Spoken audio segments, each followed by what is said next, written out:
Hey tout le monde, c'est Niki. Aujourd'hui, nous allons renforcer davantage votre sécurité en chiffrant vos requêtes DNS. Alors pour ceux qui ne savent pas de quoi je parle, sachez qu'on est tous concernés puisque nous utilisons tous Internet. Nous naviguons tous sur des sites web. Vous regardez d'ailleurs ma vidéo en ce moment sur le site YouTube. Et il y a donc une connexion entre votre ordinateur et les sites que vous visitez. Et même en passant par du HTTPS pour chiffrer vos communications, vos requêtes DNS, elles, qui sont également envoyées quand vous accédez à un site web, restent transparentes, sont envoyées en clair et peuvent donc être interceptées. Et dans ce tuto, nous allons justement voir comment chiffrer tout ça de façon à ce que votre navigation sur le net soit vraiment sécurisée. Et bien on s'y met de suite, c'est parti, let's go!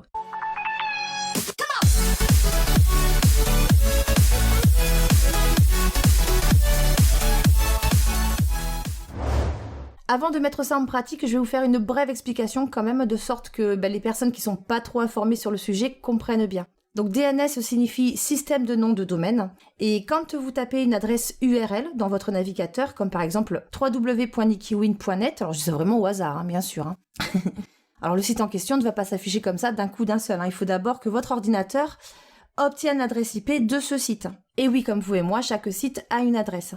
Alors pour obtenir cette adresse IP, et de ce fait avoir accès au site demandé, votre ordinateur va rentrer en contact avec un serveur DNS. Alors pour imager, vous voulez appeler quelqu'un par exemple, vous n'avez pas son numéro de téléphone, vous passez par l'annuaire téléphonique ou les pages jaunes, et bien voilà, un serveur DNS c'est un annuaire pour ordinateur. Ou un autre exemple, vous tapez google.fr dans la barre d'URL, votre machine demande l'adresse de google.fr au serveur DNS. Le serveur DNS lui renvoie l'adresse exacte, donc l'adresse IP. Votre ordinateur va cette fois envoyer la recherche avec cette adresse IP, puisqu'il a. Et en retour, la page recherchée est envoyée et s'affiche. Voilà pour l'explication. Alors bien sûr, tout ça se passe en arrière-plan, vous vous en rendez même pas compte. Et vu qu'en général, votre requête DNS n'est pas cryptée, pas chiffrée, n'importe qui espionne votre trafic peut voir les sites que vous consultez. Que vous utilisiez HTTPS ou un VPN, vos requêtes peuvent être interceptées par un système de TPI ou par un pirate. Vous avez les attaques genre DNS spoofing. Ici, le but, c'est de vous rediriger, à votre insu, bien sûr, vers des sites pirates. Par exemple, vous tapez l'URL d'un site, votre ordinateur, qui n'a que le nom de domaine de celui-ci, l'URL que vous venez de taper, va donc demander l'adresse IP pour afficher votre site. Il fait cette demande au serveur DNS, comme je l'ai expliqué tout à l'heure, qui est censé lui renvoyer cette adresse IP. À la différence qu'ici, l'attaque va consister à vous renvoyer avant le serveur DNS une réponse falsifiée. Voilà, tout simplement l'adresse IP du pirate et non celle du site demandé. Sans même vous en rendre compte, vous serez sur le site pirate qui pourra profiter de votre ignorance pour voler vos données personnelles et je ne sais quoi encore. Vous avez aussi dans les plus connus l'attaque Man in the Middle. Alors en français ça veut dire l'attaque de l'homme du milieu, qui elle a la possibilité de lire mais aussi de modifier vos messages. Donc globalement le but de l'attaquant est de se faire passer pour l'un voire les deux correspondants. Le pirate peut bloquer par exemple les communications et prendre votre place dans ces échanges. Il peut aussi rediriger toutes les communications vers lui sans que les personnes concernées ne s'en rendent compte bien sûr, et il peut modifier ces communications.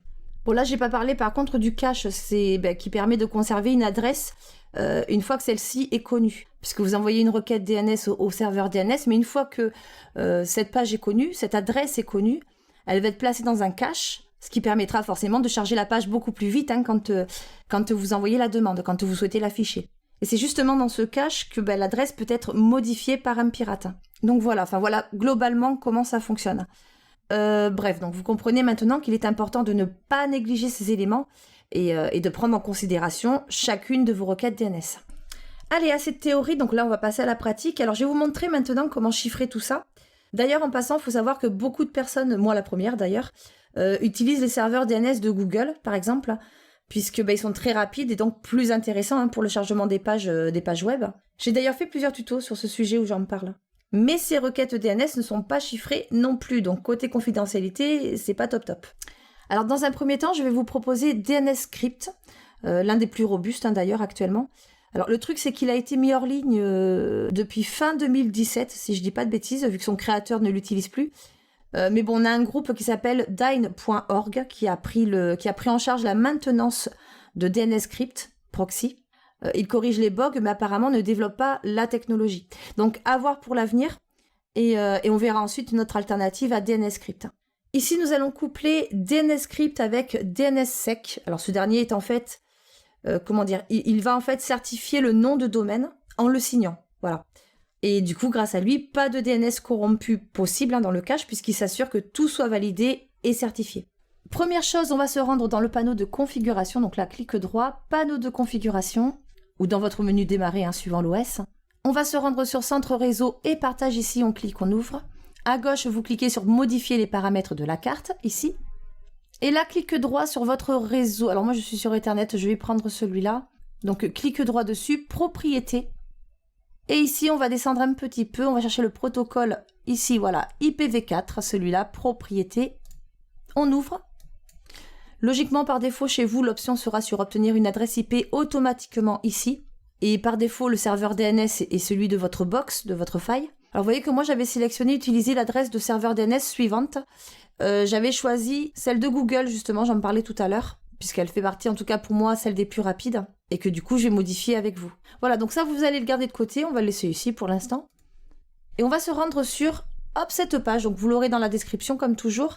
Simple DNSCrypt, 2 possibilités suivant votre système, donc 64 pour les systèmes 64 bits, ou alors 32 ici. Moi, je vais prendre le premier, et hop, télécharger, donc dans le dossier téléchargement.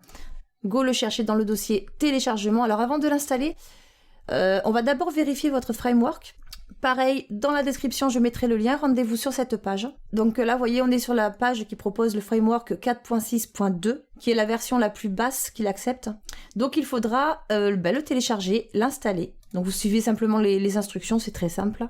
Vous le téléchargez dans le dossier téléchargement, hop, vous le retrouvez et vous l'installez. C'est tout.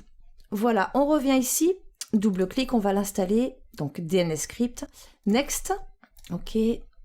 Il s'installe dans ses programmes files Bitbean Simple DNSCrypt x64. Next. Et installe. Ah purée, je crois que je l'avais déjà, moi. C'est pas grave. Voilà. Donc vous laissez cocher si vous voulez qu'il s'ouvre tout de suite automatiquement. OK. Et c'est parti. Donc ça, je vais le baisser. Donc ça, je vais quand même le fermer pour l'instant. De toute façon, on y reviendra. Voilà. Donc on arrive sur l'interface principale de DNSCrypt. Pareil, là je ne vais pas tout vous montrer, surtout le principal. Vous allez voir que c'est très simple d'utilisation. Vous verrez aussi que normalement, à chaque démarrage, il vérifiera si une mise à jour est disponible. Donc il faudra l'appliquer si c'est le cas. Ici, vous pouvez voir votre carte réseau. En tout cas, moi j'en ai qu'une, vous pouvez en avoir plusieurs, c'est possible. Et on peut constater qu'elle n'est pas encore protégée par DNSCrypt. Pour la protéger, il suffit simplement, alors vous voyez ici service DNSCrypt. Ici, on coche, enfin, on active tout simplement. Voilà, ça passe en vert et à partir de là, vous cliquez sur votre carte réseau. Un petit check, elle passe en vert et à partir de maintenant, votre carte réseau est protégée. Vous voyez qu'ici, plus haut dans les paramètres, on vous propose par défaut d'utiliser un serveur IPv4. IPv4 qui est le plus courant, ou IPv6, le nouveau système d'adressage. Et là, on va le laisser comme ça par défaut, puisque l'IPv6 n'est pas encore activé partout.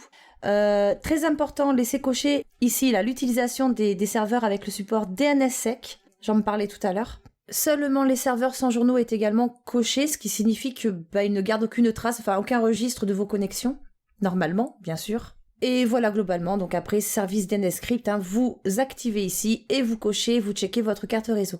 Alors si vous avez plusieurs cartes réseau, choisissez celle qui utilisera les DNS de DNSCrypt, évidemment. Et vous voyez, le paramétrage est automatique. Et maintenant, si on revient dans le panneau de configuration, centre réseau et partage, alors on peut passer par ici si vous voulez aussi. Là, sur votre connexion, clic droit, ouvrir le centre réseau et partage. Modifier les paramètres de la carte, ce qu'on a vu tout à l'heure. Clic droit sur votre carte propriété. On descend sur IPv4. Voilà, le protocole propriété. Et on peut à présent constater que l'adresse du serveur DNS utilisé a changé. Ce n'est plus l'adresse IP de votre box, enfin moi c'était celle de Google, mais bien celle de votre machine.